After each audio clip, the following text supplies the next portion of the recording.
Very well, welcome everybody. Saj Sadiq here. Thank you very much for joining me for this latest video of mine. Something a little bit different today. I tweeted about Wasim Akram's book, Sultan, recently, and a few people suggested that I should do a review. Now, I've not done book reviews before, so I'm not an expert, but I thought, Wasim's a cricketing legend, a Pakistani cricketing great, so I thought I would do his book a little bit of justice.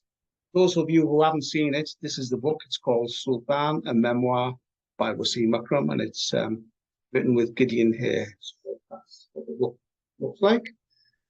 Very nice cover there.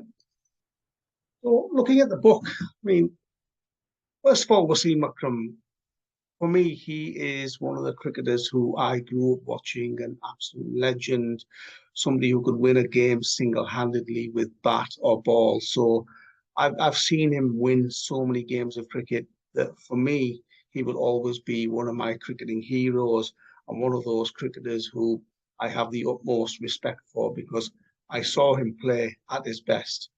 For those of you who haven't seen Wasim Akram play cricket, put it this way, in modern day cricket, if he was in a T20 auction, a franchise auction, or the BBL, the PSL, he would be one of the first players on the roster. He would be one of the players that every team would want to sign because, as I say, he could win a match with bat or ball. And it's inspirational cricketer, somebody who won so many matches for Pakistan over the years, for PIA, for Lancashire as well, and the other teams that he played for.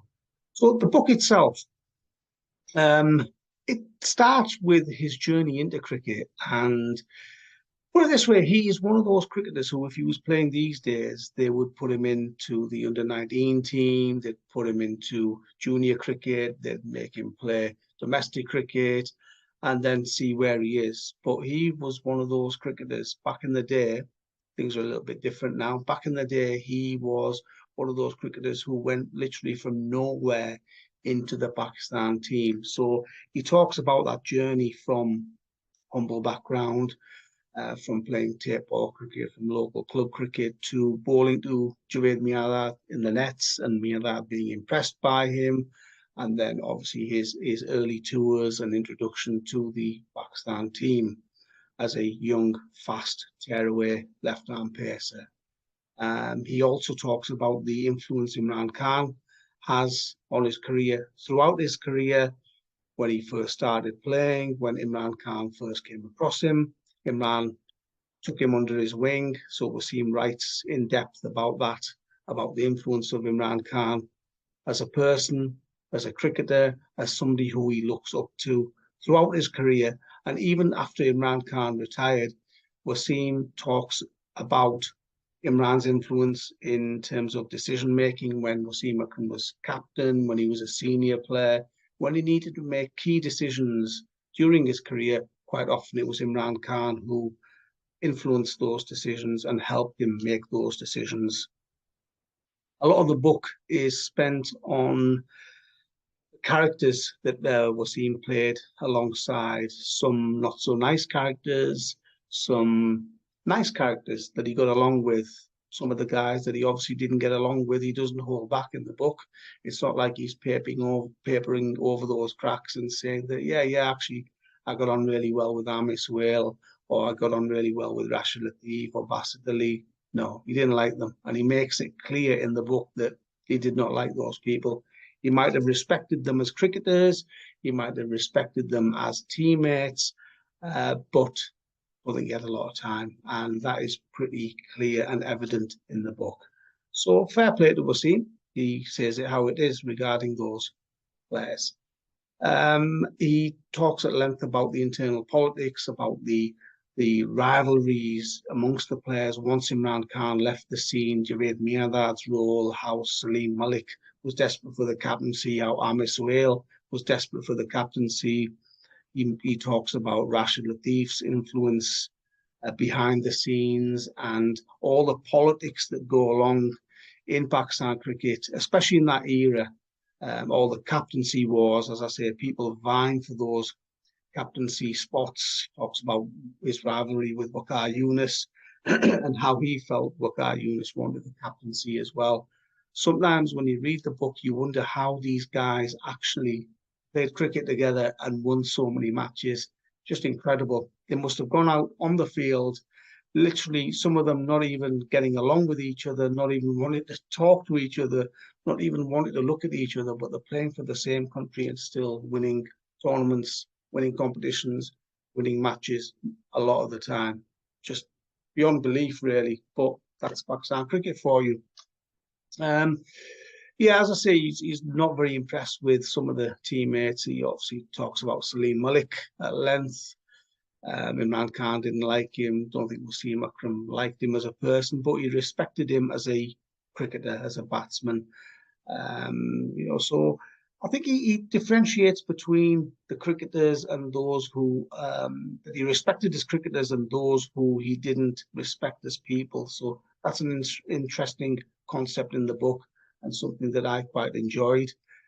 There's a lot of talk about Lancashire in the book. He loved playing for Lancashire for so many years, how they looked after him, how his friendship with the likes of David Bumble Lloyd, who was the coach, the likes of Neil Fairbrother, Mike Watkinson, and that great generation of Lancashire cricketers, how they helped him develop as a cricketer, what he learned from county cricket, what he then took from county cricket to the Pakistan team, and how he loved the Manchester area, living in Lancashire, and which meant that he actually bought a house in Altrincham and stayed there in Altrincham and still lives there in Altrincham for a few months of the calendar year. So he spent some time in Karachi through the year, and then a lot of the time he spends in Lancashire as well, in Altrincham. And he talks about the 1992 World Cup journey in the book, the horrible start, the poor preparation, and then literally from nowhere, that run of games right through to winning the tournament. He writes about the after effects of winning that 92 World Cup and Imran Khan's speech and how that had an impact on some of the players who weren't happy. So he goes into quite a lot of detail about that, which is very interesting. And then he speaks about his personal issues away from cricket, obviously the cocaine episodes, the cocaine addictions, the partying, and all the non-cricket stuff that have been spoken about in the press recently. And he goes into detail about how he got involved in all of that, how his first wife, Huma, got him out of that, away from that scene, how he had to struggle to actually give all that partying and on all the drugs, etc., up, and how difficult it was. He writes about losing his first wife, sadly, Huma, who was a pillar of strength for him. And he writes also about Shanira, his second wife, and how he got to know her, and how she's helped him, how he's been lucky to have two very strong women in his life to help him, to support him, because the pressures of being an international cricketer, sometimes I think people forget just how much pressure these guys are under. So yeah, he speaks very highly of both Huma and Shanira and his children. He speaks about them and how they've supported him as well, and how important his family is. Again, he speaks about some of the great characters that he played alongside, the likes of Shoaib Akhtar and Saqlain Mushtaq and Inzamam ul Haq. He writes about all those guys and what it was like to share a dressing room with them, which is very interesting as well. And he also says, which I found very interesting, that his sons aren't into cricket, so he's quite happy about that, because I think whilst Wasim was a great cricketer, a legendary cricketer, I think he makes it quite clear in the book about the pitfalls that cricketers face, especially Pakistani cricketers, having to deal with the media, the teammates, the board. I mean, the Pakistan Cricket Board, he writes about some of the officials that he had to deal with not very complimentary about Majid Khan. He's not very complimentary about Dokir Zia, but he's very complimentary about the likes of Shahryar Khan, Intikhab Alam. So again, credit where it's due. He doesn't hold back with his criticism of some of these board officials, and he explains why he wasn't happy with them, what they were doing wrong, what they could have done a lot better. And again, as I say, he's very complimentary about other officials who he thought were very professional and wanted the best for Pakistan cricket. With Pakistan cricket, maybe the situation's a little bit better now, but back then it really was a power struggle once Imran Khan left the scene. And Wasim goes into a lot of detail about that dressing room, the backstabbing, the characters, what the groupings were, how players who he thought were on his side, who were supporting him, actually turned against him. And as soon as he became captain, how people that he thought he could rely on really did let him down, or he feels let him down, purely because they had other ideas and they wanted to back other people as captain, or some of them had their own captaincy plans and ideas, so they wanted Wasim to fail. But it's incredible. It really is. Sometimes you when you read the book, you think just how did Pakistan cricket function? It's mind blowing. Just some of the things that you read and some of the things that are going on in that dressing room, in hotel rooms, and as I say, yet these guys were one team going out there on the field trying to play cricket as a team. He speaks about his the step into commentary, about retiring, how he coped with retiring from being a player for so long, and he speaks about stepping into coaching in the IPL at Kolkata Knight Riders, his step into the PSL with Karachi Kings. So all that playing career and then post-playing, he speaks at length about stepping into away from playing cricket, which is a very difficult journey for many cricketers, and some who find it very troublesome to make that step up to coaching and commentating. But yeah, he's obviously done both, and he speaks about that. I think overall it's a very good read. I thoroughly enjoyed reading the book. I enjoyed it that much that I read it in 2 or 3 days. It's about 270 pages or so, with a lot of stats as well in addition to that. I think the main interesting bits which I've touched upon already are the power struggles, the various characters.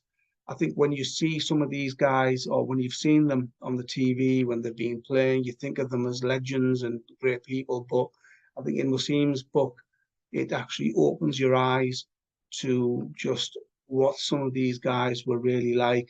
And of course, he's also written in depth about the Justice Qayyum report, all the match fixing accusations from teammates, from people that he was close to.